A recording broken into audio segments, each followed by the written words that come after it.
The lights on the stellar dawn hummed with their usual steady glow. The ship was massive, bigger than any building Jake Matthews had ever seen back on Earth. It stretched for miles, filled with labs and living quarters and cargo bays.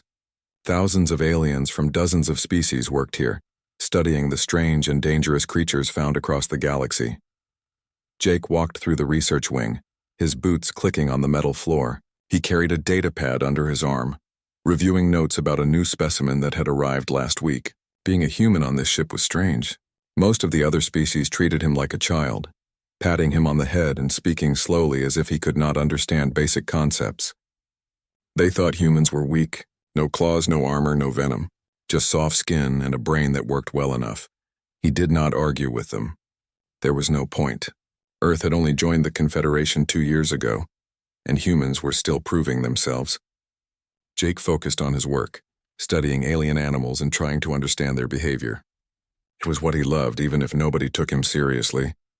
The research wing ended at a massive door. Beyond it lay the containment section, where they kept the most dangerous specimens. Jake had clearance to enter, though he rarely did. Most of the creatures in there could kill him in seconds. The thought made his skin prickle, but he was a scientist. Fear was just another thing to manage. Commander Zekthor stood near the main observation window, his forearms crossed over his chest. The Krellian was tall and covered in thick gray skin that looked like stone. He had been a soldier for 40 years before taking this position. His eyes were sharp, always watching, always calculating. Jake approached carefully. The commander did not like to be interrupted, Matthews, Zekthor said without turning. You should not be here. This area is restricted during feeding hours. I just wanted to see the new containment protocols, Jake said. I heard you brought in something from Vexor Prime.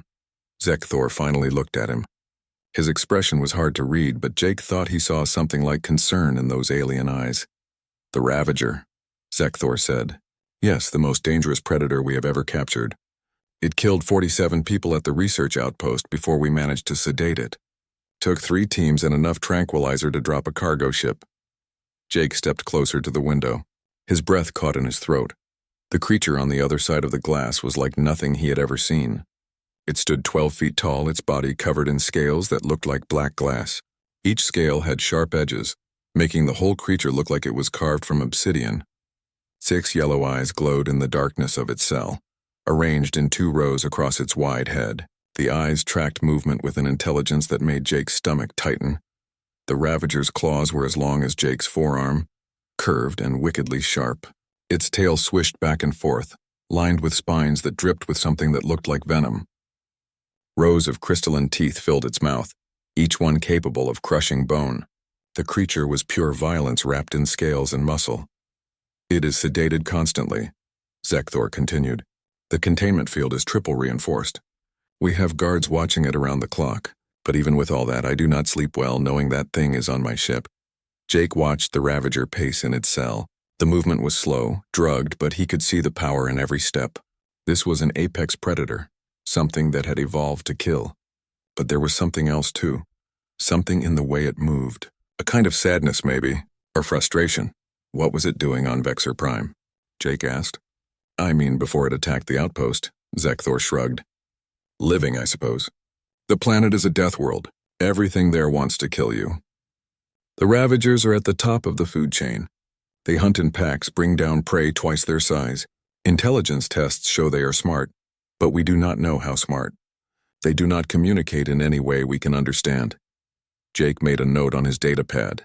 Has anyone tried positive interaction? Like treating it as an intelligent being instead of just a specimen? The commander laughed. It was not a pleasant sound. Matthews, that thing is a killing machine. You cannot train it like one of your Earth pets. It does not want to be friends. It wants to tear us apart and escape. The only reason it has not done so is because we keep it drugged and locked up. Jake bit back his response. The commander would not understand. Humans had lived with predators for thousands of years. They had learned to read animal behavior, to understand what drove creatures to violence or calm. The Ravager was clearly stressed, trapped in a small cell with no stimulation and constant sedation. Of course it was aggressive, but saying that would only get him removed from the research wing entirely. So Jake nodded and walked away, his mind already working on the problem. That night Jake could not sleep. He kept thinking about the Ravager, those 6 yellow eyes watching everything with such intensity. There was intelligence there, real thought. He had seen it in the way the creature moved, the way it tested the boundaries of its cell. This was not a mindless beast. He pulled up the files on Vexor Prime, reading through the reports from the research outpost. The details made him uncomfortable. The outpost had been mining rare minerals from the planet's crust. They had cleared large areas of forest, destroying habitats. Several Ravagers had been killed when they tried to defend their territory. So the Ravager had not attacked unprovoked. It had been defending its home. The humans on Earth had stories like that. Tales of animals that turned aggressive when their land was threatened. Bears, wolves, even elephants. Intelligent creatures that fought back when pushed too far. Jake closed his datapad and stared at the ceiling of his quarters. The ship felt very large and very empty around him. Somewhere in the research wing, the Ravager paced in its drugged stupor, dreaming maybe of the forests of Vexor Prime, of freedom. The alarm woke him 3 hours later. It was a harsh sound, cutting through the silence like a blade. Jake sat up fast, his heart pounding. The lights in his quarters flashed red. "All personnel, this is Commander Zekthor," came the voice over the ship's speakers. "We have a containment breach in Section 7. The Ravager has escaped. All non-essential personnel are to evacuate to the safe zones immediately. Security teams report to your stations. This is not a drill." Jake pulled on his uniform, his hands shaking. The Ravager was loose. That 12-foot nightmare with claws that could cut through steel was somewhere on the ship, free from sedation and ready to kill. He grabbed his datapad and ran for the door. The corridors were full of people moving fast, heading for the safe zones. Jake went against the flow, pushing toward the research wing. He needed to know what had happened, how the creature had escaped. The research wing was a mess. Doors hung open, their locks broken. Claw marks scored the walls, deep gouges in the metal. Jake saw blood on the floor and tried not to think about whose it was. The containment cell was empty, its reinforced glass shattered into a million pieces. A power failure, he learned from the automated logs.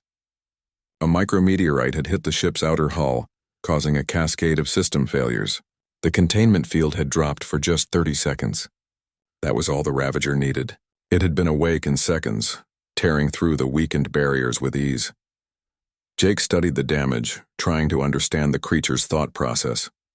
The Ravager had not gone on a random rampage. It had moved with purpose, heading away from the populated areas toward the maintenance tunnels. It was smart. It was hiding, and somewhere in the vast network of corridors and cargo bays it was planning its next move. The security command center buzzed with activity.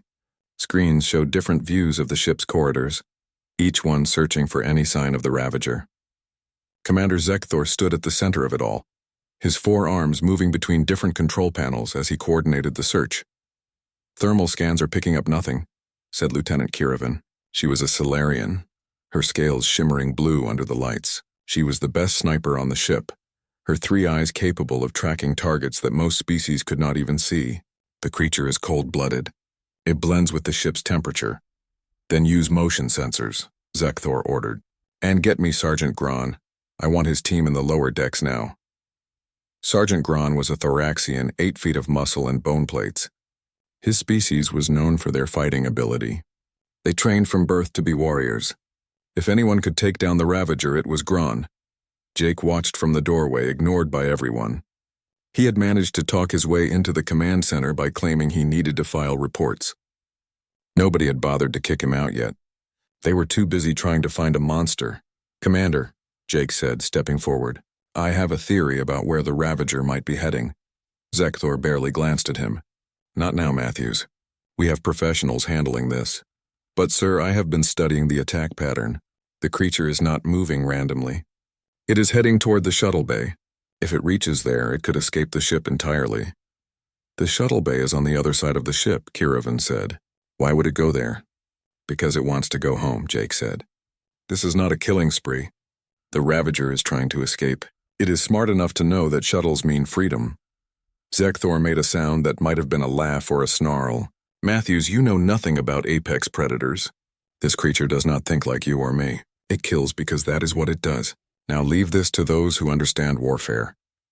Jake opened his mouth to argue, then closed it. There was no point. He turned and left the command center, his jaw tight with frustration. They were treating the Ravager like a mindless beast. They were wrong, and their mistake was going to get more people killed. He pulled out his data pad and brought up the ship's layout. The shuttle bay was indeed on the far side of the vessel. Between here and there were dozens of corridors, cargo bays, and maintenance tunnels. If the Ravager was smart, it would avoid the main passages where security teams patrolled. It would use the tunnels. Jake traced a route with his finger. Yes, there. That path would take the creature through areas that were rarely used, places where it could move unseen. He checked the time. Based on the speed he had seen in the recordings, the Ravager would reach the shuttle bay in maybe 3 hours. Maybe less if it was not slowed down by the search teams. He made a decision. If the commander would not listen, then Jake would have to act on his own. He headed for the maintenance access points, using his security clearance to open doors that most scientists never touched. The alarm blared again, making him jump. "Security Team 3 report," came Zekthor's voice. "We have another attack in Cargo Bay 7. 2 casualties confirmed. The Ravager is moving toward Sector 15. Sector 15 was exactly where Jake had predicted. His heart pounded as he moved faster through the corridors. The creature was following the path he had mapped. That meant he could intercept it, maybe get ahead of it before it reached the shuttle bay. But what would he do when he found it? The Ravager was a 12-foot killing machine. Jake had no weapons, no armor, nothing but his brain and his theories about animal behavior. If he was wrong about the creature's intelligence, he would die quickly and painfully. He pushed the fear down. This was important. The Ravager was not evil. It was scared and angry, trapped in a place it did not understand by creatures who hurt it. Jake had to believe that somewhere under all that violence was a thinking being that could be reached. The maintenance tunnels were dark and narrow. His footsteps echoed off the metal walls. Every shadow looked like a monster. Every sound made him want to turn and run back to safety. But he kept moving forward, checking his datapad to make sure he was on the right path. He found the first body in Tunnel 42. It was one of the security guards, a young Vraxian whose name Jake could not remember. The claw marks were deep, the death quick. Jake closed his eyes and took a breath. This was real. The danger was real.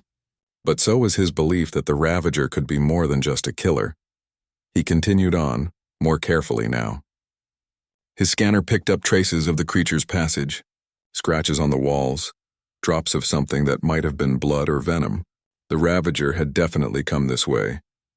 In the distance, he heard the sound of plasma rifles firing. The security teams had caught up to the creature. There were shouts, screams, and then silence. Jake broke into a run, his breath coming fast. The Ravager was fighting back, defending itself against what it saw as attackers. He rounded a corner and nearly collided with Sergeant Gron. The Thoraxian was bleeding from a wound on his arm. His armor cracked. Behind him, 2 more guards lay on the ground, not moving. "Get back, human," Gron growled. "The creature is close. It took out half my team in seconds." "We need heavier weapons. Where did it go?" Jake asked. Gron pointed down the tunnel. "That way, toward the lower cargo bays. We are falling back to regroup." "You should come with us," Jake shook his head. "I need to get ahead of it. I think I can stop this." The sergeant stared at him like he had lost his mind. You are a scientist. That thing will tear you apart." "Maybe," Jake said. "But maybe not, trust me. Just give me 10 minutes before you bring in the heavy weapons." Gron looked at him for a long moment, then nodded slowly. 10 minutes. Then we are coming in with everything we have. Do not waste your life, human." Jake did not answer. He was already moving, taking a side passage that would put him ahead of the Ravager's projected path. His hands were shaking. His mouth was dry. Every instinct screamed at him to turn back, to let the professionals handle this, but he kept going. The corridor he chose was dimly lit, emergency lights casting red shadows on the walls. It was quiet here, away from the chaos of the hunt. Jake found a spot where 2 tunnels met and stopped, trying to calm his racing heart. The Ravager would come this way. He was sure of it. He waited. Minutes passed like hours. His scanner showed movement approaching, something large and fast. Jake put the scanner away and stood in the middle of the corridor, visible and unarmed. If this went wrong, he would not even have time to regret it. The Ravager appeared around the corner like a nightmare given form. It was even bigger than he remembered, its scales gleaming like polished glass, its 6 eyes glowing in the darkness. Blood stained its claws, fresh from its latest fight. The creature saw him and stopped, its massive head tilting as it studied this small figure standing alone in its path. Jake forced himself to stay still. Every muscle in his body wanted to run, but he knew that would trigger the creature's chase instinct. Instead, he lowered himself slowly to one knee, making himself smaller, less threatening. He kept his hands open and visible, showing he had no weapons. The Ravager took a step forward. Its claws clicked on the metal floor. The sound echoed in the narrow space. Jake could smell it now, a mix of metal and something wild like ozone after a storm. The creature's breathing was deep and steady, its eyes never leaving him. "Hey there," Jake said softly. His voice was steady, though his heart felt like it would burst from his chest. "I am not going to hurt you. Nobody is going to hurt you anymore."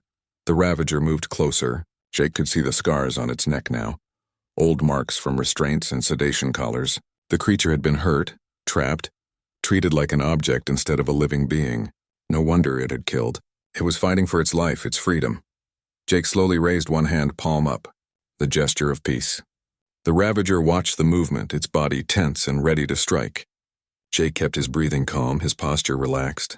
He was not prey. He was not a threat. He was something else, something the creature had never encountered before. He was someone trying to help. Time seemed to slow down. Jake could hear his own heartbeat loud in his ears. The Ravager stood just 10 feet away, close enough that he could see every detail of its alien form. The creature was magnificent in a terrifying way, built for violence and survival. Its 6 yellow eyes watched him with an intensity that felt like being examined under a microscope. Jake kept his hand extended, palm up. The position made him vulnerable, exposed. It was the opposite of what any predator would expect. Most beings, when faced with a hunter, either ran or fought. Jake was doing neither. He was offering trust. The Ravager's nostrils flared as it scented the air. Jake knew it was analyzing him, trying to understand what kind of threat he represented. The creature took another step forward, bringing it close enough to strike. One swipe of those claws and Jake would be dead before he hit the floor. But Jake did not move. He kept his breathing steady, his gaze soft. Not challenging, not afraid, just present. He had learned this with dogs back on Earth, how to be calm around nervous animals. It was all about body language, about showing that you meant no harm. "I know you are scared," Jake said quietly. His voice was barely above a whisper. "I would be scared too. They took you from your home. They hurt you. They kept you locked up in that small cell. But I am not like them. I want to help you." The Ravager tilted its head, a gesture that looked almost curious. Its tail swished slowly behind it, the venomous spines catching the red emergency lights. Jake noticed that the creature's muscles had relaxed slightly. It was still ready to attack, but the immediate killing tension had eased. Jake inched his hand a bit closer. His fingers trembled, but he kept them steady through sheer willpower. The Ravager watched the movement, tracking it with all 6 eyes. Jake could see the intelligence there, the calculation. This was not a mindless beast.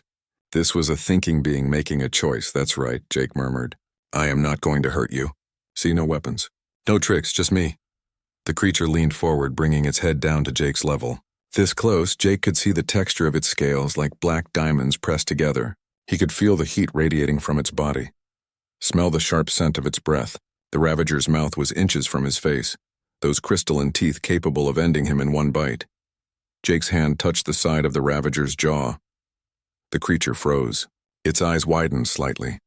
Jake kept his touch light, his fingers moving gently along the scales. He found a spot just below where the restraint scars marked the creature's neck. His fingers pressed lightly, then began to scratch. It was instinct, really. Back on Earth, every dog loved a good scratch behind the ears. Cats purred when you found the right spot under their chin. Even horses would lean into a good grooming. Touch was universal, a way of building connection and trust. Jake had no idea if it would work on an alien predator, but it was all he had. The Ravager made a sound. It started as a low rumble in its chest, the same sound that had preceded every attack it made. But as Jake continued the gentle scratching, the rumble changed. It became softer, almost like a purr. The creature's eyes half closed, its body relaxing further. Jake felt a wave of relief so strong it made him dizzy. It was working. The Ravager was responding to kindness, to gentle touch. All this time, the creature had been treated as a monster, handled with force and drugs and fear. Nobody had thought to simply be nice to it. Good, Jake said softly. See? That feels better, doesn't it? No more pain. No more fear. Just this. He found a nerve cluster beneath the scales, and when he scratched there, the Ravager actually leaned into his hand. The movement was small but unmistakable. The deadly predator was seeking more of the gentle touch, like a pet asking for attention. Jake smiled. He could not help it. The situation was absurd. Here he was, sitting in a dark corridor with the most dangerous creature in the galaxy, scratching its jaw like it was a giant, scaly dog. But it was also beautiful. Connection across species, understanding across the vast gulf of evolution. This was why he had become a xenobiologist. The Ravager's claws retracted slowly, pulling back into sheaths in its fingers. It settled onto its haunches, bringing itself more to Jake's level. The posture was less aggressive, more relaxed. Jake kept up the scratching, using both hands now to work along the creature's jaw and neck. "You are not a monster," Jake said. "They just did not understand you. Nobody took the time to see what you really are. But I see you. You are smart and strong and you just want to go home, right?" The Ravager made that purring sound again, deeper this time. Its tail stopped swishing and settled on the floor with a soft thump. Jake took that as agreement, or at least acceptance. The creature was listening to him, really listening. Footsteps echoed from down the corridor. The security teams were coming, drawn by the tracker signals or the sounds of the earlier fight. Jake heard weapons charging, the high-pitched whine of plasma rifles powering up. The Ravager heard them too, its muscles tensed, the moment of peace shattering, those 6 eyes fixed on the direction of the approaching sounds. The claws extended again with a sharp click. The creature started to rise, preparing to fight. "Wait," Jake said urgently. He kept his hands on the creature, maintaining that physical connection. "Wait, they will not hurt you. I promise. Just stay calm. Let me talk to them." The Ravager looked at him, then back at the approaching soldiers. It was clearly torn between its new trust in Jake and its instinct to defend itself. Jake could see the conflict in those alien eyes, the fear warring with the desire to believe in this small human's words. "Please," Jake whispered. "Trust me. Just a little longer. I will not let them hurt you." Lieutenant Kiravan rounded the corner first, her rifle aimed and ready. Behind her came Sergeant Grahn and 3 more soldiers, all armed with heavy weapons. They stopped dead when they saw Jake sitting beside the Ravager, his hands resting on the creature's scaled hide. "Do not shoot," Jake said quickly. His voice was steady despite the terror racing through his veins. "Lower your weapons. It is calm right now, but if you threaten it, it will attack." Kiravan's 3 eyes narrowed. "Matthews, get away from that thing, now." "No," Jake said. "I have made contact. Real contact. The Ravager is intelligent. It understands that I am trying to help. If you come in with weapons blazing, you will destroy everything I have built here." Commander Zekthor pushed through the group of soldiers, his forearms hanging at his sides in what Jake had learned was a gesture of shock. The Krellian stared at the scene before him, his face unreadable. "Explain," Zekthor said. It was not a request. Jake took a breath and began to talk, his hand never leaving the Ravager's jaw. The creature stayed still beside him, watching the soldiers with wary eyes but making no move to attack. As long as Jake was there, touching it, speaking calmly, it remained peaceful. "This creature is not a mindless killer," Jake explained. "It is scared and defensive. It was taken from its home, hurt, imprisoned. Every interaction it has had with us has been violent. But look at it now." I showed it kindness and it responded. This is proof that it is intelligent, that it can learn to trust. Zekthor stared at him for a long moment, then at the Ravager. The creature stared back, its purring rumble audible in the silence. The commander's expression shifted from shock to something that might have been wonder. "By the old stars," Zekthor breathed. "You actually did it." "You tamed the Ravager," Jake shook his head. "I did not tame anything. I just treated it with respect. That is all it ever wanted." The next few hours were tense. Commander Zekthor ordered his soldiers to stand down, but keep their weapons ready. The Ravager stayed beside Jake. Its massive body relaxed as long as he maintained physical contact. When Jake tried to move away, the creature made a distressed sound and followed him, like a dog afraid of being abandoned.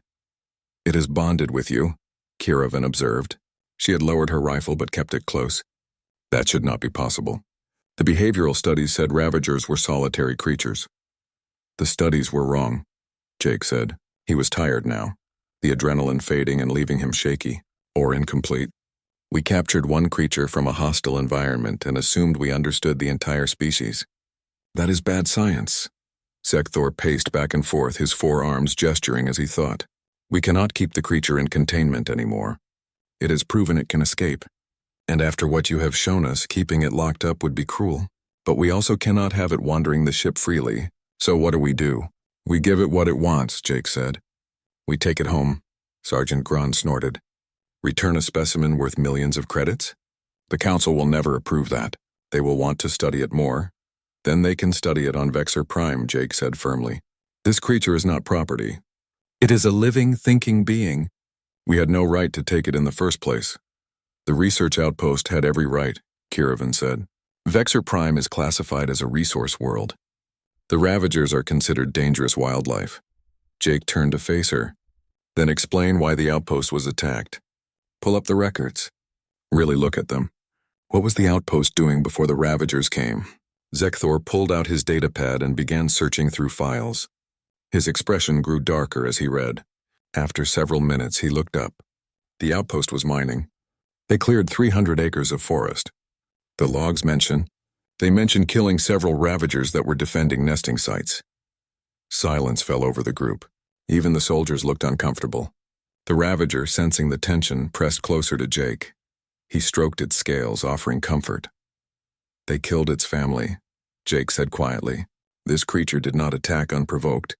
It was defending its home, and then we captured it, drugged it, locked it in a cell. We are the monsters here, not the Ravager. Zekthor closed his datapad with a sharp click. This changes everything.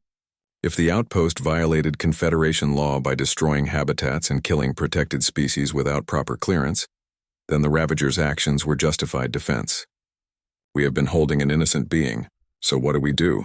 Gron asked. For a warrior, he sounded surprisingly uncertain. We make it right, Jake said. We take the Ravager home. We apologize for what was done, and we make sure it never happens again. Zekthor nodded slowly. I will send a full report to the Confederation Council. In the meantime, we need to keep the Ravager safe and calm. Matthews, it seems you are the only one it trusts. Can you continue working with it? Yes, Jake said without hesitation. But I will need help. We need to create a space for it. Somewhere it does not feel trapped. And we need to stop calling it the Ravager. That name makes it sound like a monster. What should we call it? Kiravan asked. Jake looked at the creature beside him. It looked back with those 6 intelligent eyes waiting. How about Vex? Short for Vexorian, simple but respectful. The creature made a soft sound, almost like it approved. Jake smiled. Vex it is. Over the next week, Jake worked with Vex every day. They set up a large space in one of the cargo bays, open and well lit with places for Vex to climb and explore. No more cages, no more restraints. Just space to move and grow comfortable. Jake brought Vex food and water, sitting with the creature while it ate. He talked to it constantly, knowing that even if Vex did not understand the words, the tone mattered. Calm, friendly, safe. Vex began to respond in surprising ways. It would bring Jake objects, dropping them at his feet like gifts. Pieces of metal, interesting rocks from the cargo bay floor, once even a spare tool it had found. Jake accepted each gift with gratitude, understanding this was Vex's way of showing trust. Other crew members started to visit, drawn by curiosity. Katie Chen, a human engineer, was the first to overcome her fear. She watched Jake interact with Vex for an hour before gathering the courage to approach. With Jake's guidance, she offered her hand to the creature. Vex sniffed her carefully, then allowed her to touch its scales. It is warm, Katie said in wonder. And the scales are smooth, not rough like I thought. This is amazing. More people came after that. Alex Rivera, a security officer who had been on one of the hunting teams, brought Vex a ball made from scrap materials. To everyone's surprise, Vex picked it up carefully in its jaws and brought it back when Alex threw it. The deadly predator was playing fetch. Even Commander Zekthor visited, though he kept his distance. He watched Jake work with Vex, his expression thoughtful. I was wrong about humans, Zekthor admitted. We thought your species was weak because you have no natural weapons. But this is a different kind of strength. You can connect with creatures that terrify the rest of us. That is a gift, Jake shrugged. On Earth, we lived alongside predators for thousands of years. We learned to understand them, to work with them. Wolves became dogs. Wildcats became pets. We did not conquer them through force. We made friends with them. Remarkable, Zekthor said. The Council has approved your proposal. We are rerouting to Vexor Prime. You will accompany Vex home. After that, you have been offered a new position, Chief of Interspecies Relations. You would work with species that are considered dangerous or misunderstood. Your job would be to build bridges like you did with Vex. Jake felt a surge of excitement. This was what he had always wanted. Not just to study alien life, but to truly understand it. To help others see what he saw.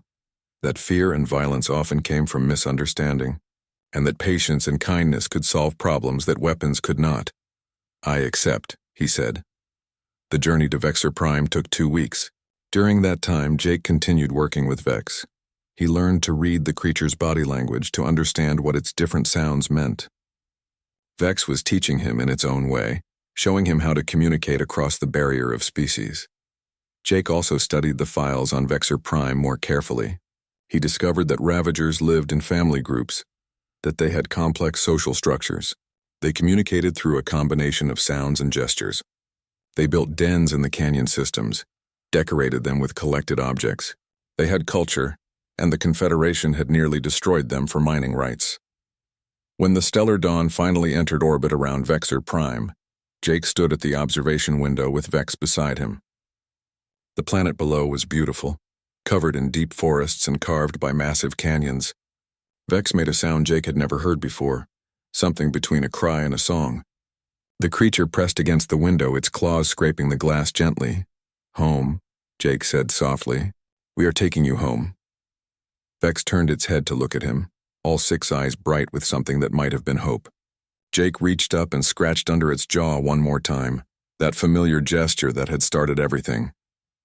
You are going to be okay, Jake promised. I will make sure of it.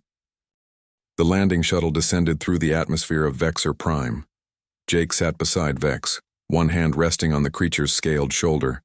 Vex was tense, its body vibrating with barely contained energy. After months of captivity, it was finally going home. Commander Zekthor piloted the shuttle himself, keeping the descent slow and steady. Behind them sat Katie Chen and Alex Rivera, the 2 humans who had volunteered to come along. Kiravan was also there, her rifle set to stun rather than kill, just in case. The shuttle touched down in a clearing near one of the canyon systems. Jake had chosen the location carefully, close to where Vex had been captured. The creature's family might still be in the area, assuming they had survived. When the doors opened, Vex did not immediately run out. Instead, it looked at Jake as if asking permission. Jake smiled and gestured toward the open air. Go on, Jake said. You are free. Vex moved to the doorway and stopped again. It turned back to Jake and made a soft sound, that purring rumble that meant contentment. Then it reached out one massive claw and placed it gently on Jake's shoulder. The gesture was careful, controlled, a sign of friendship between 2 very different beings. Jake felt tears prick his eyes. He reached up and scratched under Vex's jaw one final time. I will miss you too, he said. Vex stepped out of the shuttle and onto the soil of its homeworld. The creature stood still for a moment, breathing in the familiar scents. Then it raised its head and let out a call, a long, complex sound that echoed through the canyons. It was beautiful and haunting, nothing like the roars of rage they had heard on the ship. From the canyon came an answer. Then another, and another. Shapes moved in the shadows, large and fast. More Ravagers appeared, emerging from the rocks and trees. They were cautious at first, watching the shuttle and its occupants with wary eyes. Then one of them saw Vex. It was larger than Vex, with darker scales and 8 eyes instead of 6. The creature made a sound that could only be described as joyful and rushed forward. Vex met it halfway, and the 2 Ravagers pressed their heads together in what was clearly a greeting of deep affection. Its mate, Katie whispered. That must be its mate. 2 smaller Ravagers appeared next, about half Vex's size. They circled their parent excitedly, making high-pitched sounds. Vex bent down to touch each one with its snout, examining them as if to make sure they were real. Children, Jake said. His voice was thick with emotion. Vex has children. A whole family. The reunion was beautiful to watch. The Ravagers moved around each other in intricate patterns, touching and calling to each other. It was nothing like the violent monster the Confederation had documented. This was a family that had been torn apart, now back together. After several minutes, Vex turned back to the shuttle. It approached Jake, moving slowly so as not to startle the others. Behind it, the family watched with interest but not fear. Vex lowered its head and gently touched Jake's chest with its snout. The gesture was clear. "Thank you." Jake placed both hands on Vex's head. "Take care of them," he said. "Be safe, and maybe we will visit again someday, as friends this time." Vex made that purring sound one last time, then turned and walked back to its family. The mate approached Jake next, moving cautiously. Jake held perfectly still, letting the creature examine him. After a moment, it touched his shoulder with one claw, mimicking Vex's earlier gesture. The children followed, each one touching Jake briefly before retreating to their parents. "They are accepting you into their group," Sektor said quietly. "This is unprecedented. No other species has ever made peaceful contact with Vexorian ravagers." Jake smiled. Maybe they just needed someone to try. Over the next few hours, Jake and his team observed the ravagers from a distance. What they saw changed everything they thought they knew about the species. The ravagers had built complex dens in the canyon walls, structures that showed planning and design. They communicated constantly, their calls carrying meaning and nuance. More families appeared, drawn by Vex's return. Soon there were a dozen ravagers in the clearing, all watching the humans with curiosity. Jake approached them slowly, using the same techniques he had with Vex. One by one, they allowed him to touch them, to establish that basic connection. Katie and Alex followed his example. Soon all three humans were surrounded by ravagers, scratching jaws and receiving gentle touches in return. The creatures were fascinated by these small beings who showed no fear, only kindness. "We need to inform the council immediately," Sektor said, recording everything on his datapad. "The ravagers are not simple animals. They are an intelligent species. Vexor Prime must be declared a protected world immediately. No more mining. No more exploitation." The council agreed within a day. The evidence was too clear to ignore. Vexor Prime became the first world to receive protection based on contact made by a human. The research outpost was shut down, its managers facing charges for their illegal activities. News of Jake's achievement spread quickly through the Confederation. Humanity, which had been dismissed as weak and unremarkable, was suddenly seen in a new light. Humans had a gift that no other species possessed: the ability to connect with dangerous creatures, to find common ground where others saw only threat. Jake returned to the stellar dawn as a hero. But he did not feel like one. He had simply done what felt right, treating another being with the respect it deserved.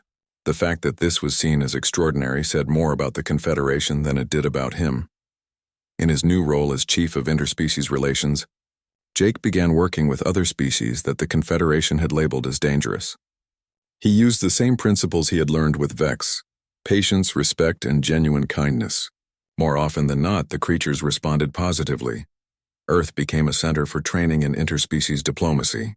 Other humans joined the Confederation, bringing their natural talent for animal communication.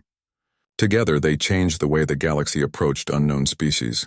Fear gave way to understanding. Violence gave way to cooperation. Jake kept in touch with Vexor Prime, visiting when he could. Each time he landed, Vex and its family were there to greet him. The children had grown larger, and they played games with Jake that their parents watched with what looked like amusement. The Ravagers had learned to trust humans, and humans had learned to see past their fearsome appearance. Other species began to study human methods, trying to understand how such a physically weak race could succeed where stronger beings had failed. The answer, Jake tried to explain, was simple. Humans did not see strength as the only solution. They saw connection. They saw the individual behind the scary exterior. They saw the possibility of friendship where others saw only enemies. Sitting in his office one day, Jake looked at the gift on his desk. It was a scale from Vex, naturally shed and polished to a shine. Beside it was a photograph taken during that first meeting in the dark corridor, when everything could have gone so wrong, but instead went so right. He smiled at the memory. The Predator had broken loose. The ship had been in chaos. Death had seemed certain. But instead of violence, Jake had offered kindness. Instead of fear, he had offered trust. And with nothing more than a gentle scratch and a smile, he had changed everything. The galaxy was full of dangerous creatures, but Jake had learned that danger and evil were not the same thing. Most beings simply wanted to live their lives in peace, to protect their families, to be treated with dignity. It was fear and misunderstanding that created conflict, not inherent malice.